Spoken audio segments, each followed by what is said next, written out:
Your comments on Dhanashri went viral. Yeah. Can you tell us what exactly went wrong between the two of you?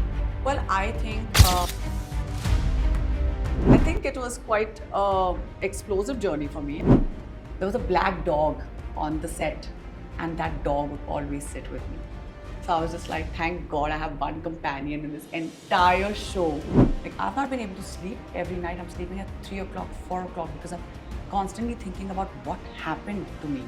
Now that you've done a reality show, Yeah. a captive reality show, are you open to more concepts like Big Boss? I don't know. I think I'm gonna first of all take a while to come out of something. Hi, this is Ahana Kumra and you're watching me on India Forums. Subscribe and hit the bell icon to never miss another update from India Forums. We're ready. Hi Ahana, welcome to India Hi. Forums. How have you been? I've been great, thank you. Recovering. Okay, thank you so much for talking to us today. Talking about Rise and Fall, tell us about your journey in the show. How do you look back? I think it was quite explosive journey for me. I don't think I've ever experienced anything like this. I've never, first of all, been in a format which is a captive reality. And for me to even go in a space like this with so many things that I had already, in the back of my mind, having absolutely no idea about how captive reality shows work. Because when I met the makers, I had told them that I've never watched a reality show ever in my life, except for maybe Khatron or a Jhalak or these kind of shows or an Indian Idol where it's a skill-based reality series. But I have never watched a captive show ever, so I've never been interested in that format. But I was always curious to know what happens because I always thought these things are scripted, and I always in my mind, I had always thought ki, maybe, like people go and decide ki, acha, we're going to get into a relationship or, I'm going to fight with this person or this is going to happen and it's all going to be, and how is it going to be? I was always like curious about this world, which is why I think I agreed to do a format like this. Plus, I think this was the first season, it was coming to India, it was a new format. Of course, it was based on challenges, tasks, making decisions, which I thought was quite exciting and entertaining. But I think for me, this journey has been like I've had a massive, I think, growth in the 3 weeks that I stayed inside that house. And I've never met people like this in my life. This is the first time I was put in a situation where I had to deal with so much. So I think for me, this has been a life-changing sort of an experience, quite honestly. Right, what do you think about the scripted bit now? It's so not because so many friends of mine, especially directors who I work with, or like casting directors, or like friends who are like in the theater circuit and in the circuits that I work in, they've all been asking me like, was it scripted? And I'm like, no, it wasn't. It was all true, and it's so weird because I would have never imagined having spoken to anybody like this, or for someone having spoken to me like this. Right. And at times like I would just be like, what is happening, so I feel that it wasn't scripted at all. So that's one thing, rest assured that these things are not scripted. You're pushed into corners where you're made to believe that that this person is an evil person or this person is a really good friend, or you are living in some sort of a delulu, I feel like, throughout Absolutely. your stay. Yeah. Right. So, like you said, recovering. Yeah. How has it been adapting to the normal life outside? Oh, it's been great. Actually, I was quite happy to get out. Of course, like I think I started really enjoying the format in the second week onwards, because I went into the basement and I kind of saw a very different side to the game, watching it like from a perspective of not being put in a corner where people are judging you constantly, or like people are being mean to you or bullying you for that matter.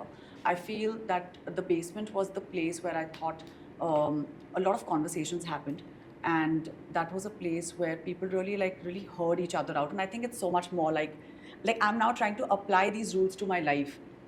Have communications, do not judge people just because or like don't let go and don't let people walk all over you. When somebody says something to you, stand up for yourself, because nobody will. There will be times when you will be pushed into a corner and made to believe certain things about yourself which you're not actually. And I really think that I'm kind of taking a leaf out of this experience and applying it to my personal life. I don't think that captive reality is for everybody. I think it's really for people who really want to go out there and maybe make some noise about themselves. I've never been that person who really wants to go out there and make a noise. I think I just wanted to try this new format. But I definitely feel that this kind of a show can be very hard for people if you're not prepared for this kind of a format. Right. What was that one thing inside that show that you were made to believe about yourself? I think first of all, I think I was very misunderstood because I'm not a person who's really like opens up very easily to everybody.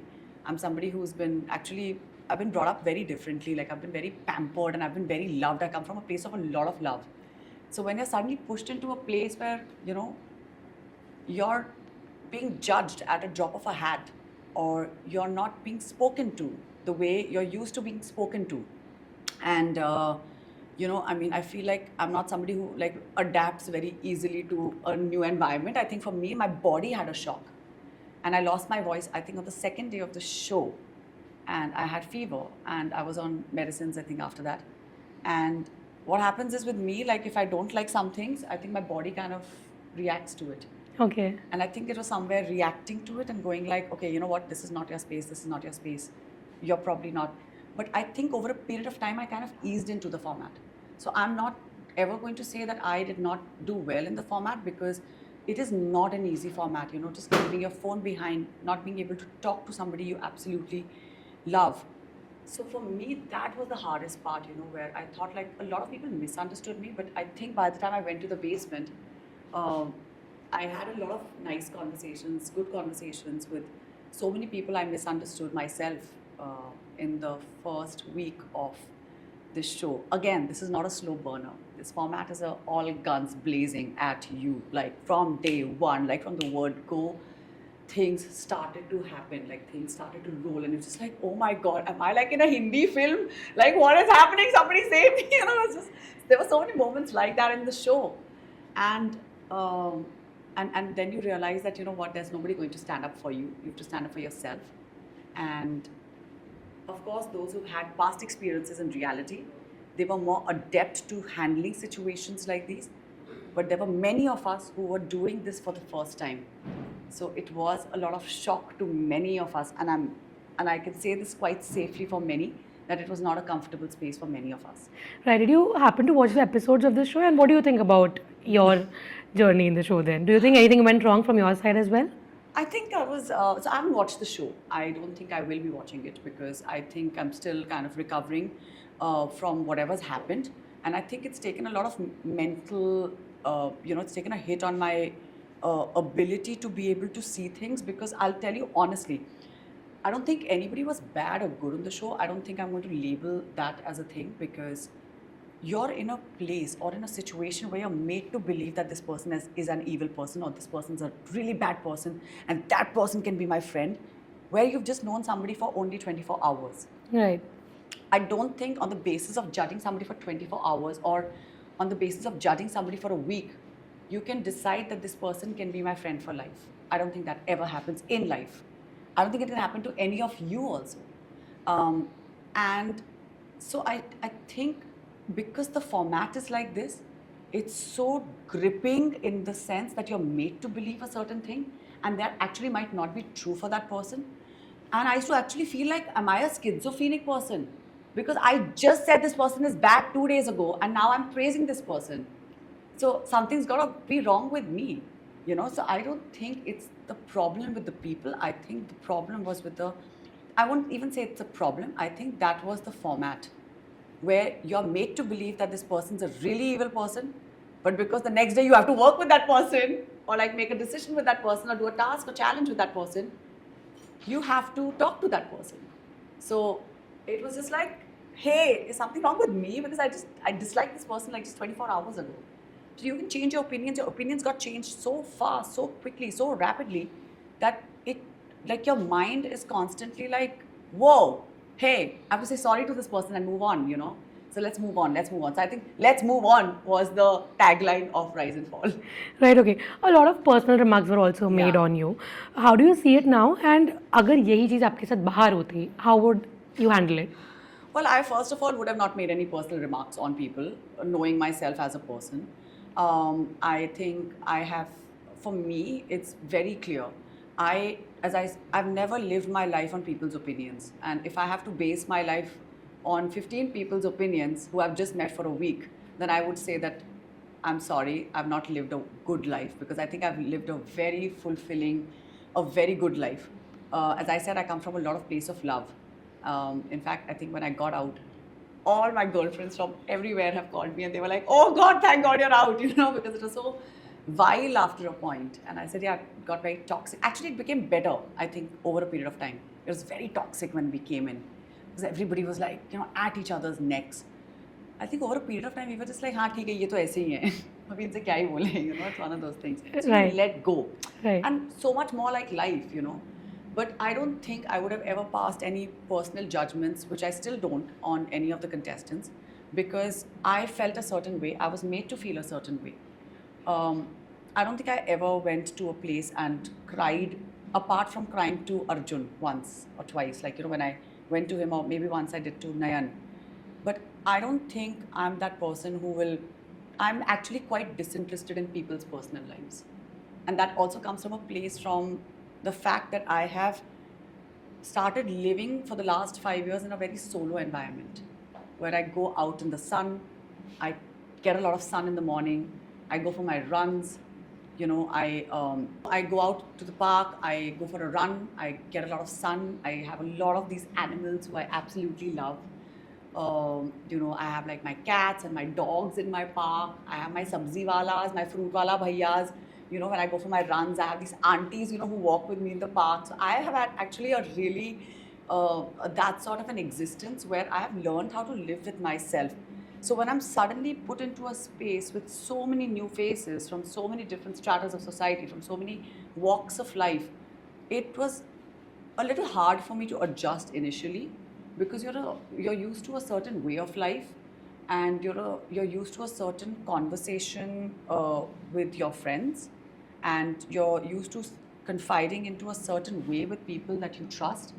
But in this case, because there was nobody that you could trust, so it became really hard after a point, because I didn't realize that you were being judged so easily.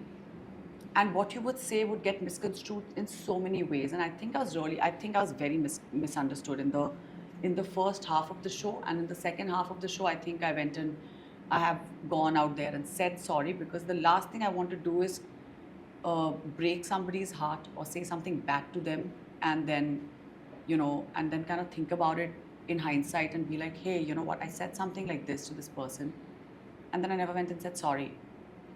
And now when I look back at my life, I think I used to have a lot of temper, and now I feel like I've come to that part of my life where I'm in a lot of healing. So I'm actually in the healing phase of my life, where I don't want someone to go out there and say something nasty to me, because if somebody's saying something nasty to me, I want to be able to have a conversation and say, hey, I don't know what you think of me, but let's clear this out. And I did go back and say sorry to a lot of people who I kind of, misconstrued, misunderstood. But I don't think those people have come back and said anything to me. In fact, I think they're still saying quite horrible things. And that's not on me, that's on them. Right. So honestly, if it's on them, then they can continue living their life, because that's the way they've decided to live their lives. This is not how I live my life. I live my life in a very clear, simple thinking, that if I've hurt somebody, I will go out there and I'll say, I'm sorry. And that happened to me because when I got nominated, and I went to the lift of judgment in the basement, and I got nominated the day I came down, because the makers are very smart. They were like, let's get these people nominated immediately, So we got nominated, me and Arjun, and we were targeted very badly on that day from all the basement guys.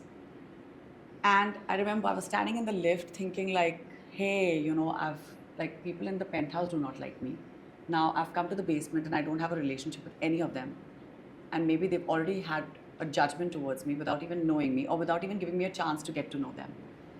There was a black dog on the set, and his name was Phantom, very cute.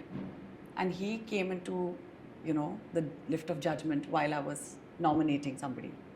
And at that time, I was just like, sometimes you just get like a sign from, the heavens above, when you feel that, okay, you know what, so many people are misunderstanding me. But I know that my conscience is clear, because if that was the case, I would have never had this dog stand next to me while the whole lift of judgment was going on. And at that time I got the sign, because every time we would get like 10 minutes because we would not get the sunlight. So every time I'd get even 10 minutes to have like my chai coffee breaks in the middle. That was all the time we would ever get in the entire show, like 10 minutes just to see like what time of the day it is. And that dog would always sit with me. So I was just like, thank God I have one companion in this entire show that will not misunderstand me, that will not judge me, that will not speak badly to me, and will also be a human towards me. And that was a dog. He was more human than most humans on the show. Right. Okay. Your comments on Dhanashree went viral. Yeah. Can you tell us what exactly went wrong between the two of you? Well, I think I was bullied to quite a large extent in the first week of the show. And having said this, I've had to sit alone by myself. Of course, she would come and check on me. But I heard that she also called me a very irritating person. And she said a lot of words to me which kind of hurt me, because I was like, I've done nothing wrong to you. I've never said anything ill about you. I've never spoken anything about you.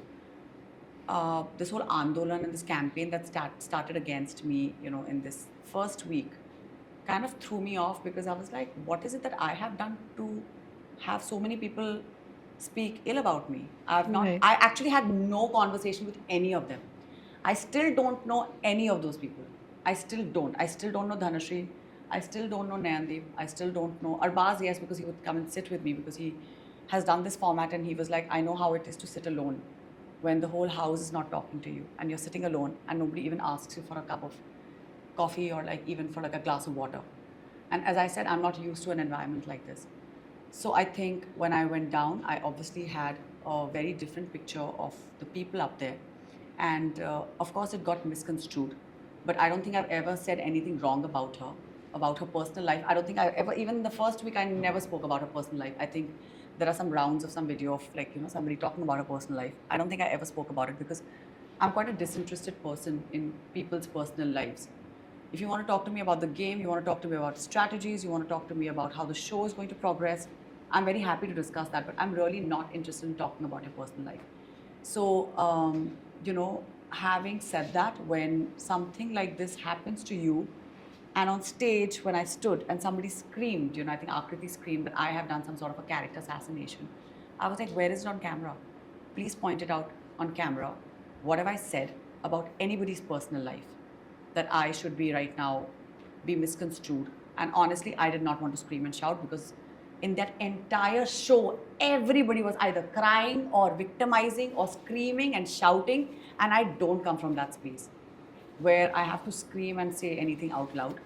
I was very quiet. It's only when I think, when people started like to corner me, that's when I kind of said something which got again like blown out of proportion. And if you see, like I have maintained a lot of dignified silences in the show, where I don't feel that I have the need to speak or defend myself, because if I did, it would all be on camera and it would be all in the episodes, because the makers don't leave a single window in shows like these. If you've said something, they will put things out. So I've never mentioned anybody's personal life.